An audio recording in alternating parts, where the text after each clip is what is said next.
Dark Water by Koji Suzuki. Part 6. Watercolors. Chapter 1.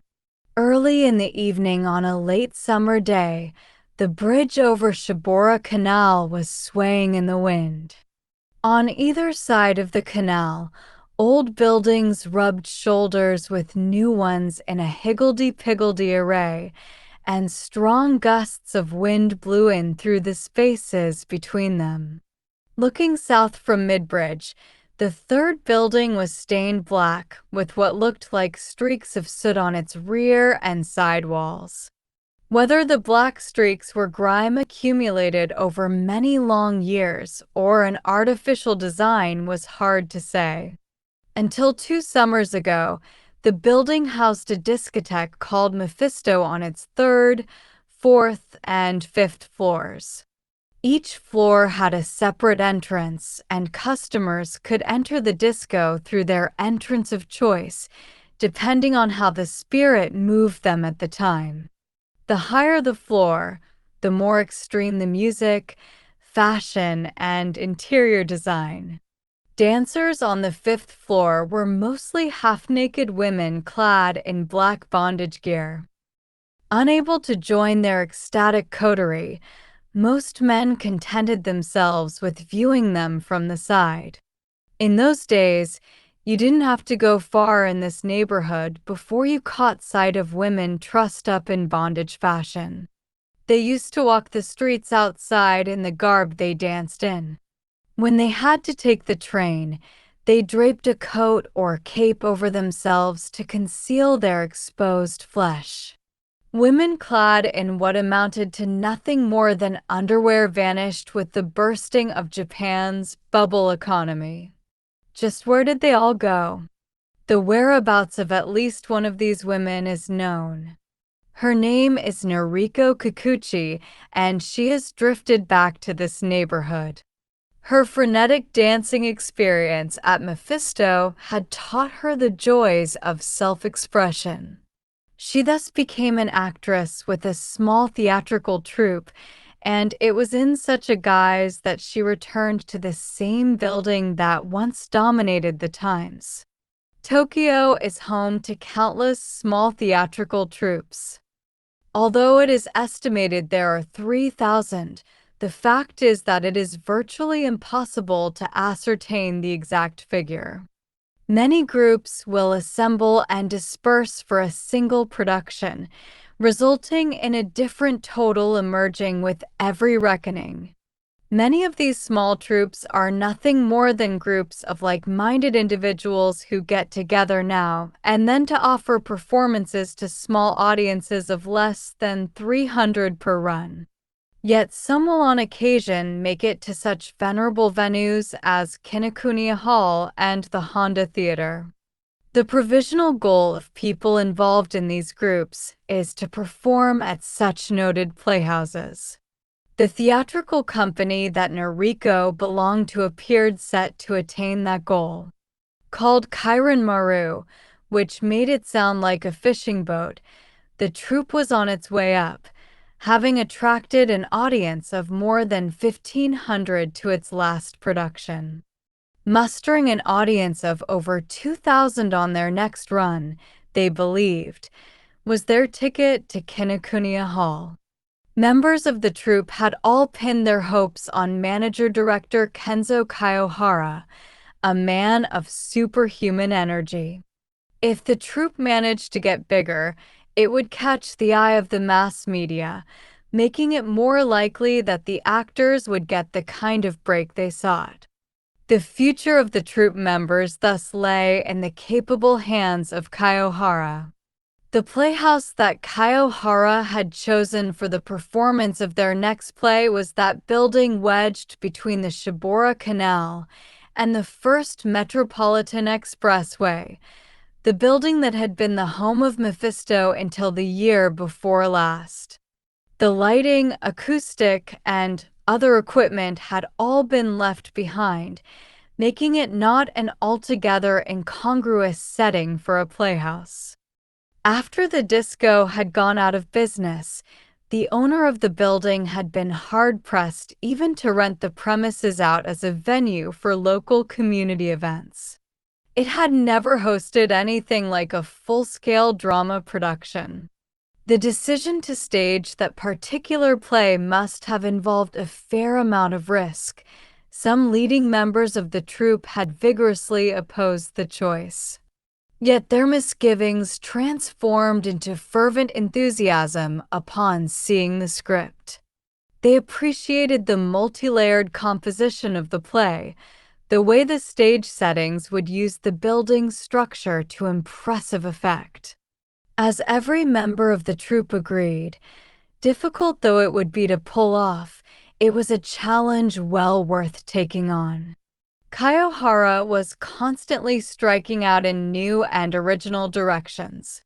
He believed that the scenario for a play should change according to the contours of a playhouse, and with it the performances. Any troupe's rendering was likely to become somewhat stereotypical after a dozen or so performances. What set performances by Kairan Maru apart was that the troupe managed to avoid this pitfall. This was mainly due to Kaiohara's constant pursuit of freshness. Yet the theater is always a chancy business. It is impossible to gauge how something will go until the night of the performance. Kaiohara and the members of his troupe were brimming with both anxiety and expectation as the opening performance drew near. If all went according to plan, the path to Kinokuniya Hall would be theirs to walk. Conversely, if the performance went off badly, their collective goal was likely to remain tantalizingly beyond reach for some time to come. Chapter 2. The third floor of the building was roughly parallel to the Metropolitan Expressway. Every time a truck drove past, the building would vibrate. The roar of traffic did penetrate the building and could be heard by the audience, but not enough to distract attention from the performance. As director, Kaiohara always sat among the audience, scrutinizing the stage from their perspective. He would mercilessly point out any mistakes he noted in the performance to cast members once the curtain came down. Accused cast members would have to rethink their roles and make proper adjustments by the next day. Thus, their theatrical production underwent a transformation even after opening night, right through to the final performance. A play honed to perfection over 2 months of rehearsal would often be turned upside down after the first performance. It was Kaiohara's practice to use feedback from the audience to refine the production. As he briefly scanned the audience gathered to watch the first performance, he noticed that there were no empty seats in the house. The floor space once used for the disco was flat, and seating had to be provided by stacking boards to form tiers, which involved a great deal of exertion. The effort was more than rewarded, however, when spectators filled the seating to capacity. If the audience continued to pour in as they were doing on this opening night, the troupe should easily exceed their target of 2,000 over the 15 scheduled performances. Kaiohara looked away from the stage and drew a long breath of relief. A telephone was ringing on stage. The young woman played by Noriko Kikuchi reached to answer it. She wore a running outfit with a scarf wrapped around her head, the kind of look she'd never have permitted herself back in her disco days. Before her outstretched hand could lift the receiver, she heard a man's voice behind her and started to turn around. That very instant, Kaiohara noticed something that had definitely not been there in rehearsal.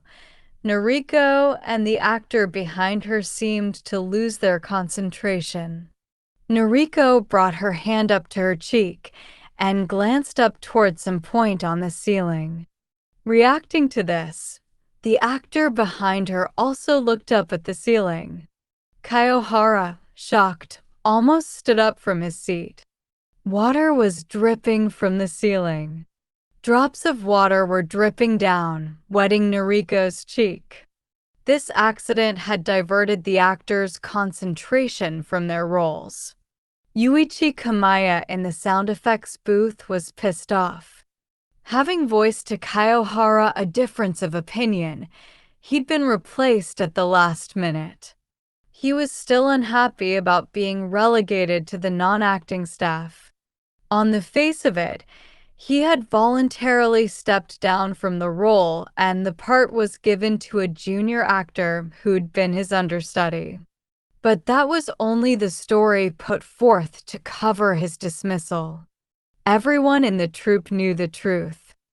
Kamaya was simply the latest proof that going against Kaiohara, autocratic director-manager, meant losing your part.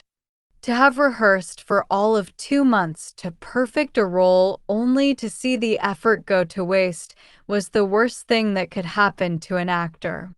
Once relegated to the non-acting staff, you no longer had a ticket quota to fill, and you also got paid, though a mere pittance.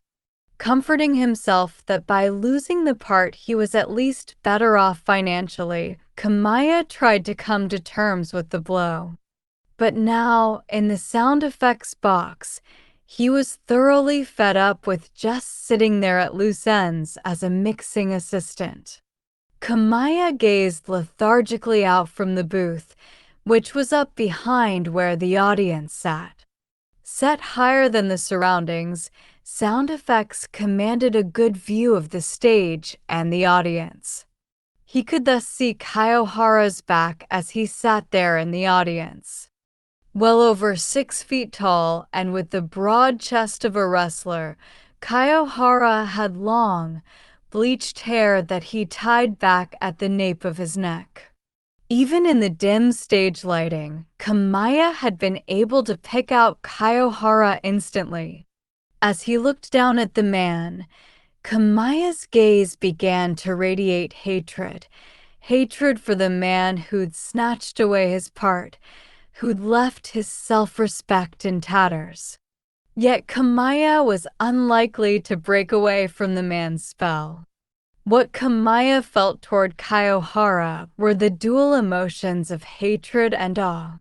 Had he been able to dismiss Kaiohara's talent as a director, Kamaya would have left the troupe long ago. Kaiohara's overbearing and inhuman attitude was more than intolerable. Kamaya stayed with him because he possessed an almost tangible talent. The disgraced actor had joined the Kairin Maru 5 years ago, soon after it formed. The current troupe members recognized him as a mainstay member of the group. Were he to leave the troupe and join another company, he would have to start all over again from scratch as a lowly trainee. His reluctance to leave was even greater now that the Kairin Maru was just 1 step away from making its Kinokuniya Hall debut. Kaiohara may have bawled him out and taken his part, but there was little Kamaya could do but grin and bear it and anything else that came his way. But this did nothing to curb his resentment from mounting by the hour. Reacting to an instruction from the mixing engineer sitting beside him, Kamaya pressed a switch in front of him. The telephone on stage began ringing. In response to the ringing, Noriko stopped what she was doing and went to answer the phone. She succeeded in conveying through her expression and gestures her characters mixed feelings of anxiety and hope. Kamaya was fascinated by the delicate nuance of her motions. She was a petite woman with a pale complexion and coquettish features.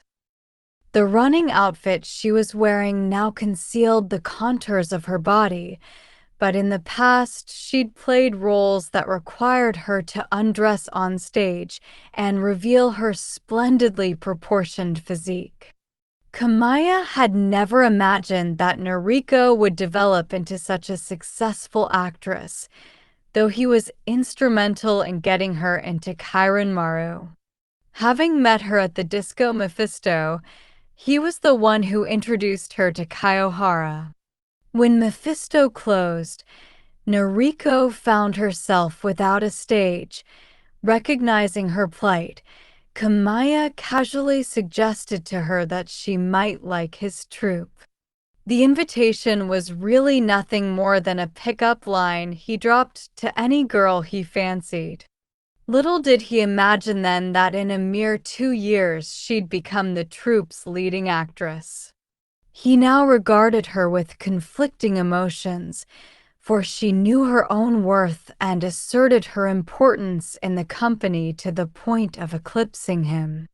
There was a time when Kamaya seriously thought he was falling in love with Noriko.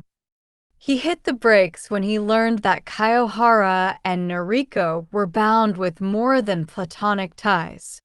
Kaiohara was not impartial in the way he handled members of the company. Some could give a poor performance without being criticized, while others would be yelled at after the best of performances.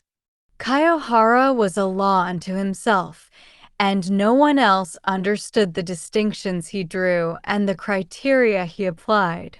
It was obviously not simply a question of favoritism. But Noriko was special. During rehearsal, he treated Noriko as someone special. That was not to say that he was easier on her. He was horrendously brutal.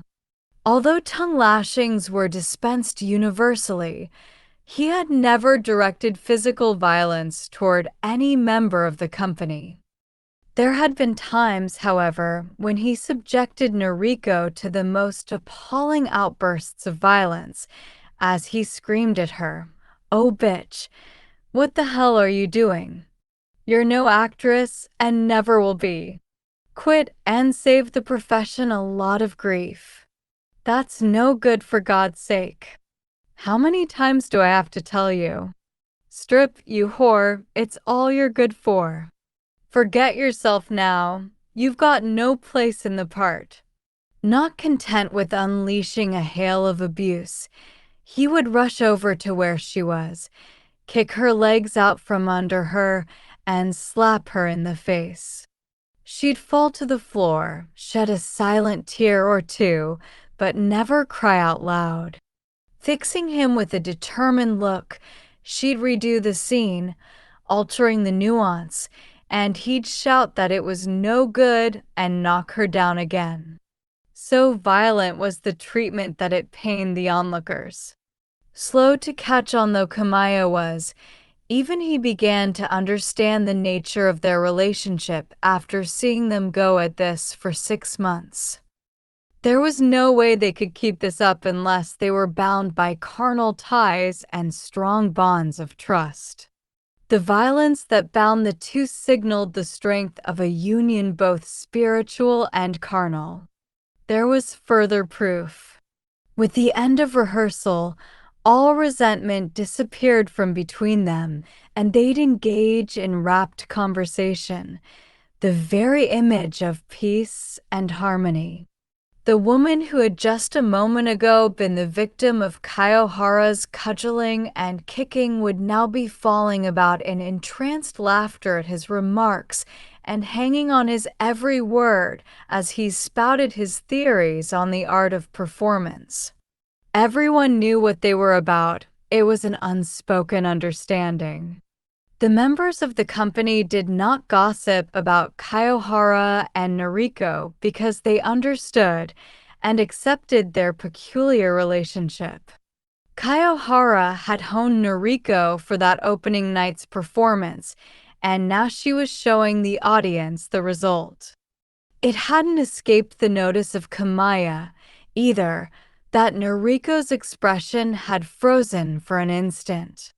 From the elevated position of the sound effects booth, The ceiling directly above the stage was not visible.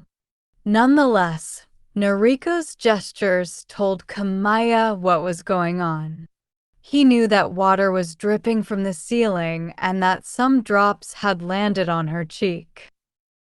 Chapter 3. Kamaya immediately caught sight of Kaiohara's hefty frame as he stooped up from his seat. Kaiohara cast a furtive glance behind him towards the sound effects booth. Despite the distance, Kamaya and Kaiohara's eyes met through the booth's glass partition.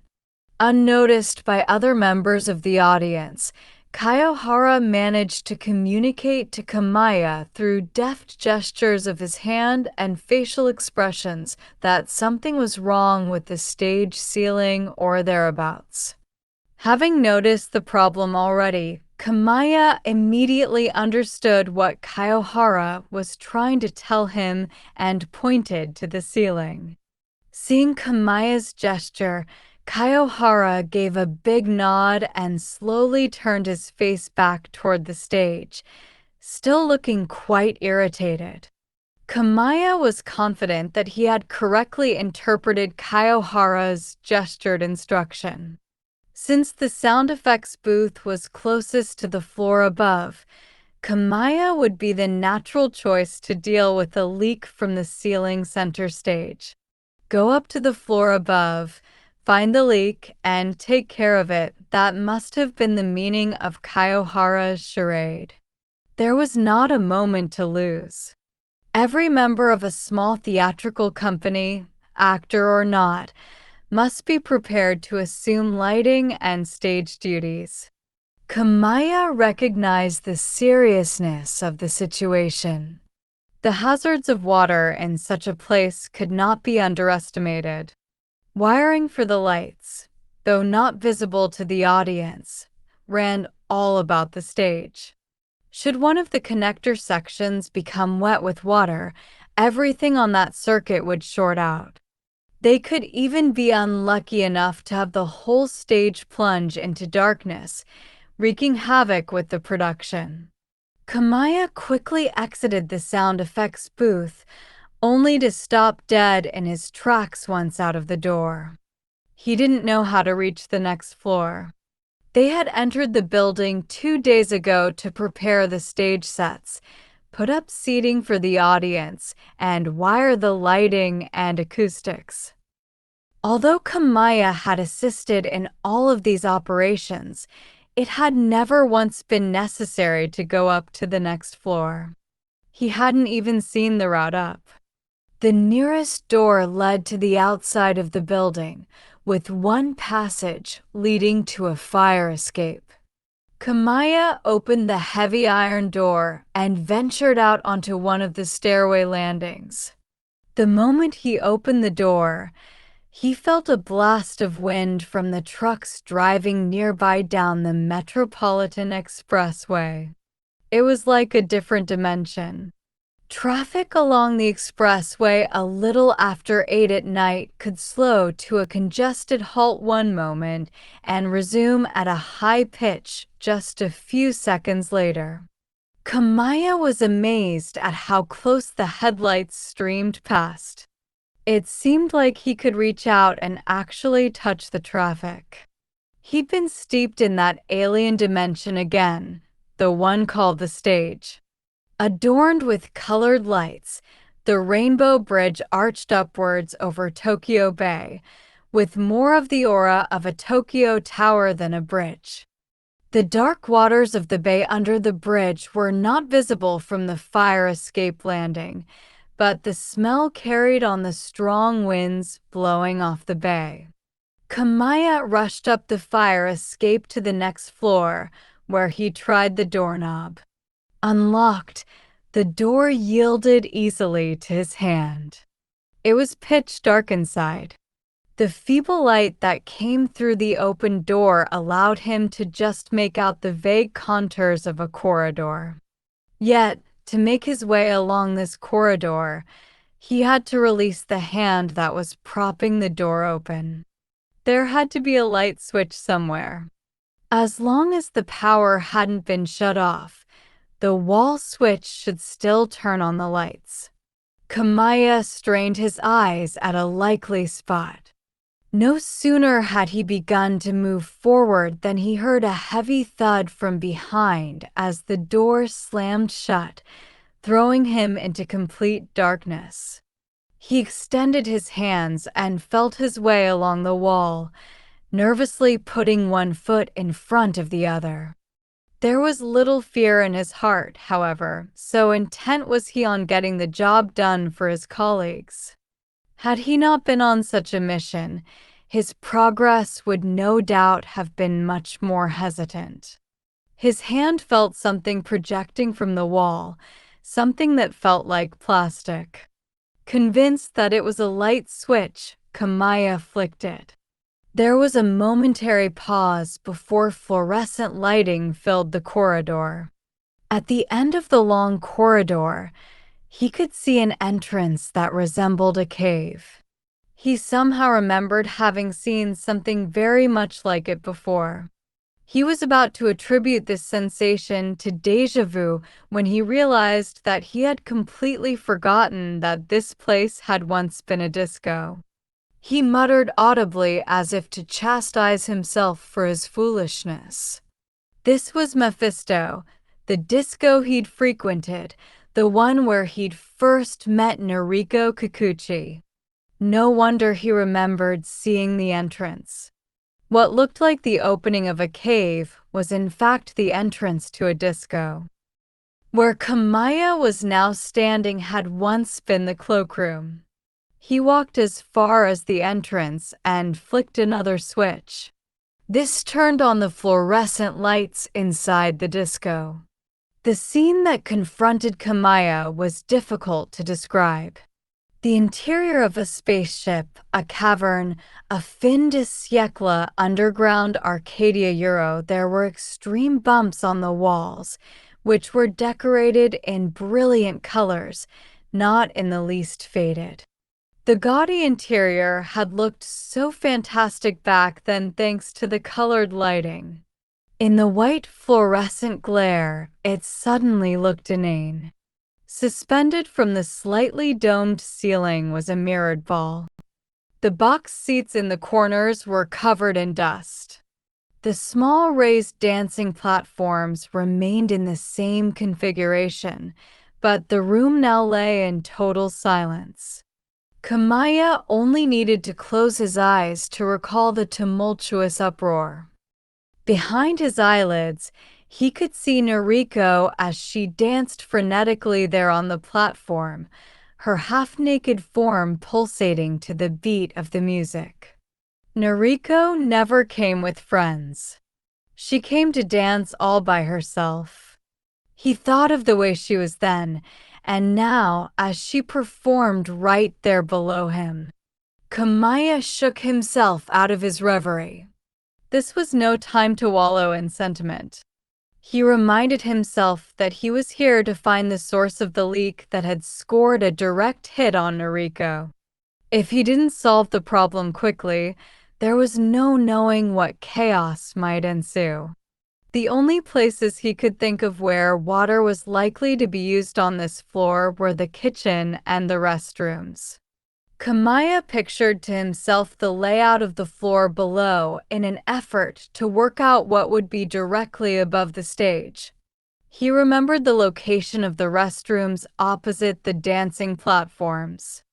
The restrooms were directly above the stage. He quickly scanned where the kitchen had once been. Confirming that there were no leaks there, he made for the restrooms. The corridor leading to them was covered with a plush carpet, while the rest of the place was hard dance floor. Kamaya assumed that a toilet was the source of the trouble even before opening the door. He could faintly hear water running somewhere in there. As he began to open the door, he felt a squelching sensation underfoot as water oozed out of the carpet. He was sure that the entire floor of the restroom was waterlogged, and he braced for what would greet his eyes upon opening the door. It therefore came as no surprise that a pool of water a few inches deep covered the floor. Tiny ripples ran over the surface. Water was overflowing from a sink. The ripples were issuing from a point under the sink where water was dripping down. Unconcerned that his shoes would get soaked, Kamaya made his way to the leaking sink. It was not of the wash basin type, but one of those deeper troughs provided to wash brushes and mops. Kamaya bent over the sink, lowering his face to scrutinize it. The base of the tap was loose, and water spurted from the gap between the loose fixture and pipe. That alone could not have caused the problem. The sink would have drained the water away before it could collect and cause a leak. The problem was that the drainage pipe from the sink was clogged. Kamaya wondered how he might reduce the volume of water flowing down from the sink. He wasn't sure if it would be more effective to fix the tap first and then unclog the drainage pipe, or the other way around. He tried pushing the tap down with his hand and twisting it back into place. Forcing it in this way was the worst thing he could have done, for the gap between the loose tap and pipe only widened. Unable to withstand the increased thrust of water, the tap was forced clean off. Shit. Now, instead of having a mere leak to deal with, Kamaya was faced with the prospect of a flood. A column of water as thick as the pipe struck the surface of water in the sink with a tremendous splashing sound, bringing water cascading onto the floor. On the spur of the moment, he thrust his finger into the mouth of the gushing pipe. The water pressure was too powerful. Jets of water gushed out from between his finger and the side of the pipe, splashing his face and drenching the walls of the restroom. Damn. Kamaya abused the tap as if it were some defiant creature. The rent gaped wider and wider. The very thought of the damage this was wreaking on the stage made Kamaya freeze from head to foot in utter horror. He felt like running away and just leaving everything to take care of itself. With the finger of one hand still stuffed in the pipe, Kamaya started groping for the drain pipe with his other hand. The only way he could resolve the situation was to remove whatever was clogging the drainage. He pushed his finger into the pipe and extracted the dirt that was jammed inside. Long, bleached strands of hair came out on his finger. So the culprit was hair. Hair washed into the pipe had clogged it and prevented the water from draining away. Kamaya vigorously shook his hand to get rid of the hairy debris on his finger. Yet no matter how hard he shook his hand, he could not dislodge the strands. They clung to his finger and felt strangely alive. Unconcerned, he continued inserting his finger into the drain pipe and extracting the clogged hair. No matter how many times he repeated the procedure, the water trapped in the sink showed no signs of going down. He paused to rest his hand. As he did so, he happened to turn and look down at his feet. He almost jumped with surprise. Covering the entire area of the floor, the hair removed from the pipe undulated in the water like so much seaweed floating in the sea. There was so much hair in the water that he couldn't see the color of the floor beneath. What amazed him was not only the sheer volume of hair, but also its color. The tangled mass was an indescribable mixture of hues: black, white, brown, red, pink, all merging to form a faintly disgusting blend. The overall effect was unpleasant enough that Kamaya tried to keep the hair off his feet by alternately standing on one leg and then the other. In the end, He found it better to sit sideways on the edge of the sink, although the seat of his pants would get drenched. In this position, he continued his efforts to unclog the drain pipe. He was unable to fathom why such an enormous amount of hair had come clogged from a sink that was intended for washing brushes, cloths, mops, and other cleaning gear. Although it defied his imagination to account for how such a thing had occurred in the first place, it was ultimately irrelevant. His only real concern was to deal with the situation somehow and divert the crisis at hand. Despite having lost his part at the last moment, Kamaya was fond enough of the company to not want to see it suffer a disaster. He simply had to do whatever he could to minimize any damage that this leak might cause to the troupe. Had his efforts been rewarded? He suddenly heard a gurgling sound, accompanied by bubbles appearing in the middle of the sink, where a small vortex began to form. The water was draining through. Although he felt that he was making some progress, he did not relent. If anything, he redoubled his efforts to unclog the pipe. The tiny trickle of water that was now getting through was not likely to stop the leak. First, he had to ensure that water was draining away in sufficient quantities, and after that he'd have to fix the broken tap. Only then would he feel that he'd dealt with the situation. Having finally unclogged the drain pipe completely, he turned his attention to repairing the tap. He first paused to think how best to go about it. The water pressure was too great for him to effectively plug up the pipe. It occurred to him that his best bet would be to insert the tap into the pipe and bind it in place with wire or something of that sort. He scanned the restroom for a suitable piece of rope or wire and realized that he was in the ladies' room. Until now, he hadn't noticed that there was no row of urinals. The women's restroom was a realm he'd seldom penetrated, but this was no time for idle fantasizing. He opened the door of a broom cupboard at his side. There, lining the shelves, he found a stock of toilet paper. On the floor was a stack of buckets, along with a couple of mops. He was looking for something like a piece of string that was strong enough to secure the tap in place.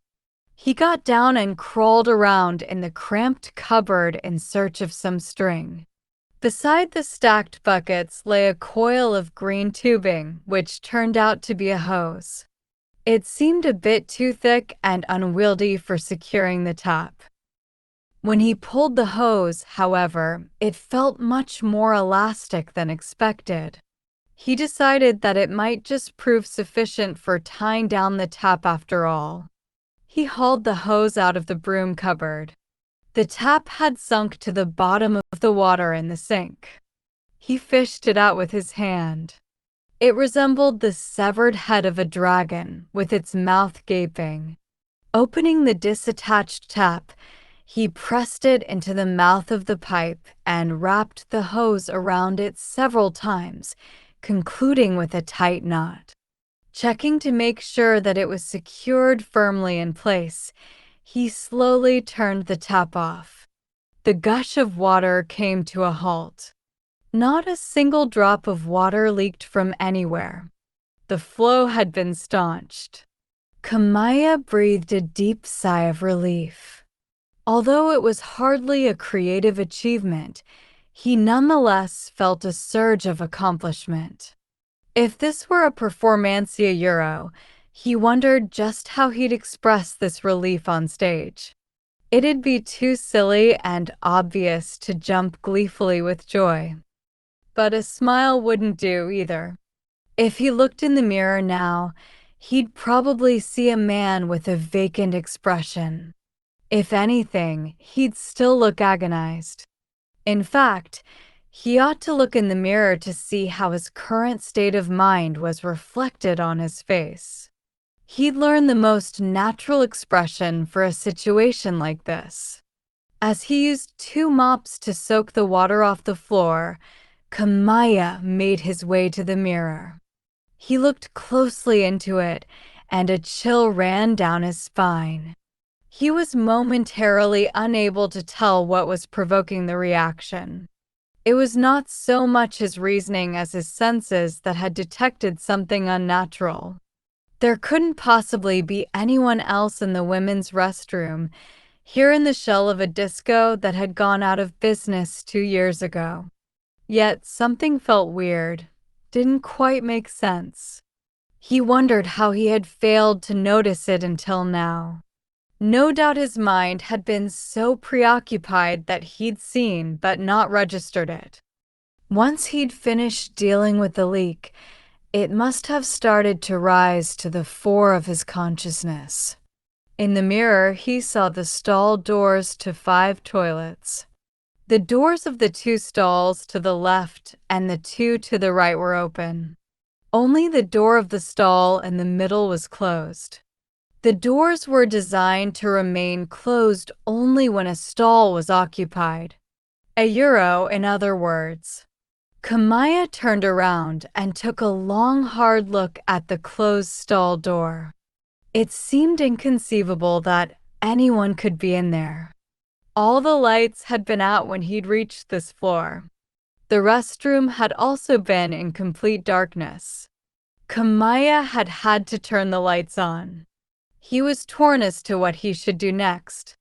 He didn't want to get involved in anything unusual.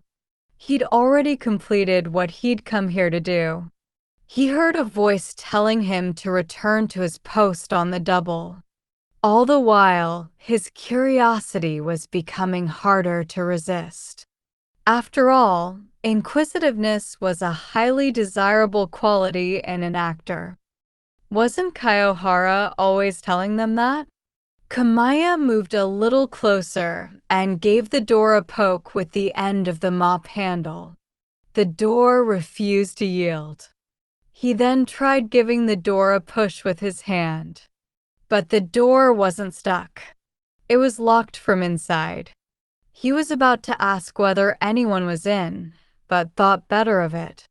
It seemed such a silly question, and if someone actually replied, he'd die of shock.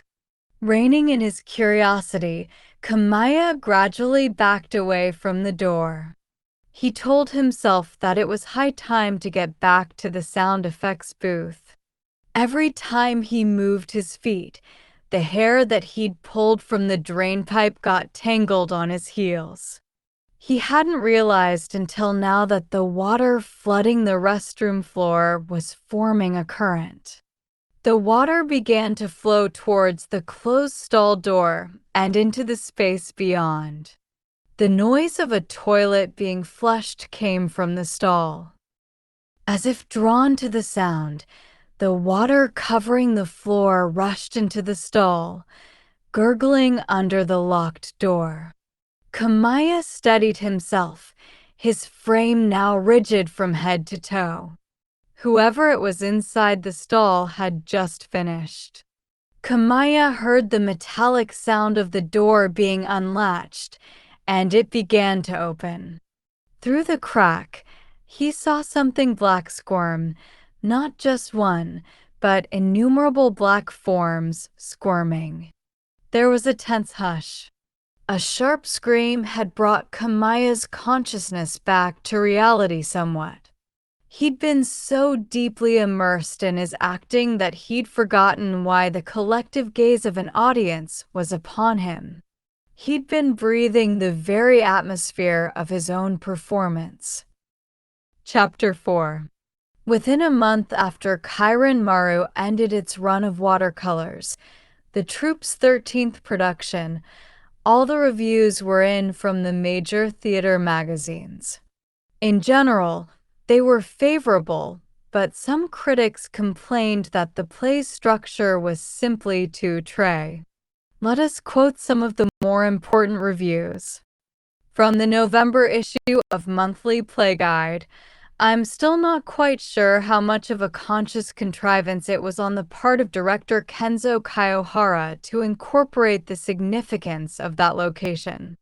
I have to admit being captivated by his unique technique of taking a device as the opening to a play.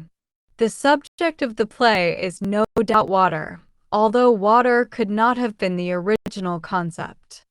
The director himself would probably agree that he had to bring water into play to take advantage of the building's unique structure, famous in its day as the home of the Disco Mephisto.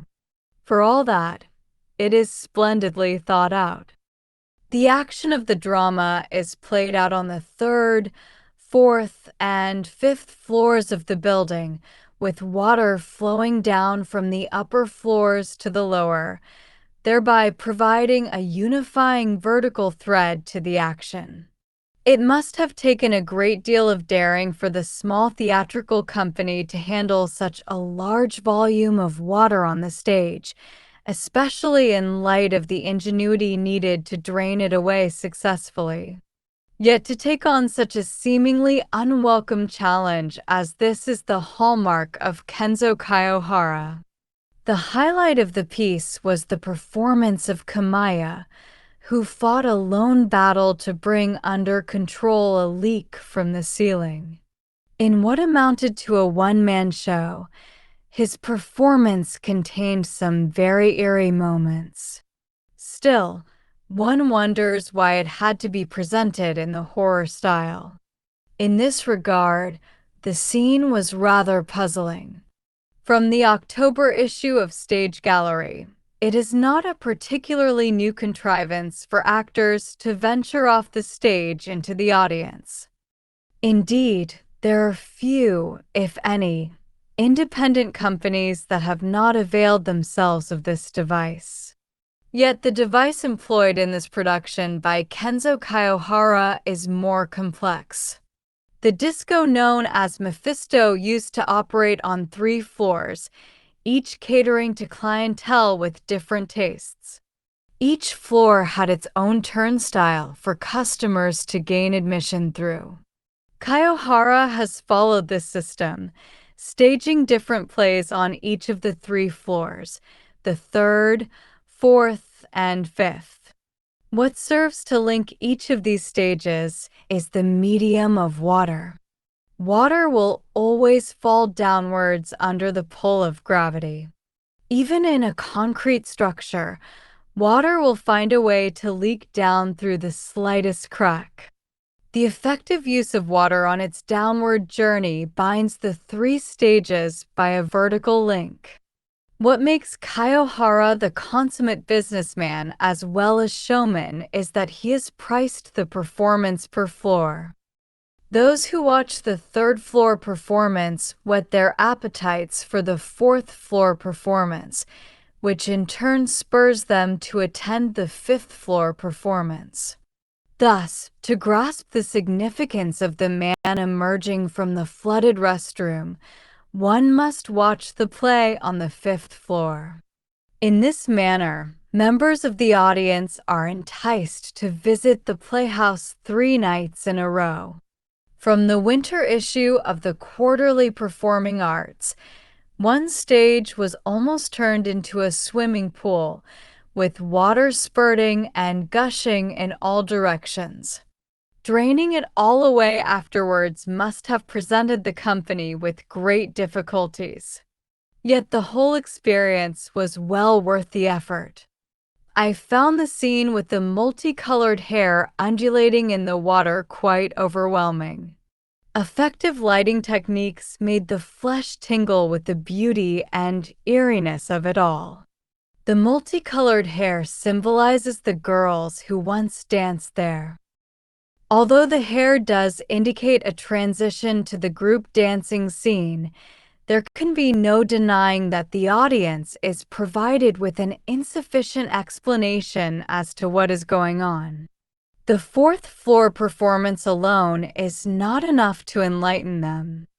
However, the splendid contrast between the quiet of water and the massive blasts of the dancing scene denies the very need for an explanation. If the intent of this staging is beauty tout court, this critic accepts that he has succumbed to the plan.